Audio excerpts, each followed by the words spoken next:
माझं नाव विलय चाटरू, नाव शांती, नसतेला भांडणं आणती, नाव ज्ञानेश्वर, पेल्यावर सापडत नाही घर, नाव गंगाधर, आंघोळ नाही महिनाभर, नाव माऊली, कच बाटल्या आणते.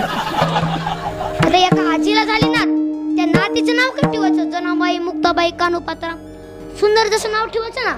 म्हातारी बघायची टीव्ही, नाव काय ठेवलं? पप्पी. आता पप्पी आजी मागे समाधी सोडायला कुठं? आळंदीला.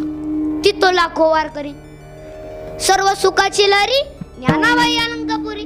नातनाजी दर्शन झालं, एसटी मध्ये बसले, पण एसटी मध्ये बसायलाच जागा नव्हती. आजी माय काठी टेकत त्या कंडक्टर पैसे गेली. कंडक्टर, दिवस मावळला, रात्र झाली, पण मला काय बसायला जागा भेटली नाही. तू मला नको घेऊ, पण माझी पप्पी घे.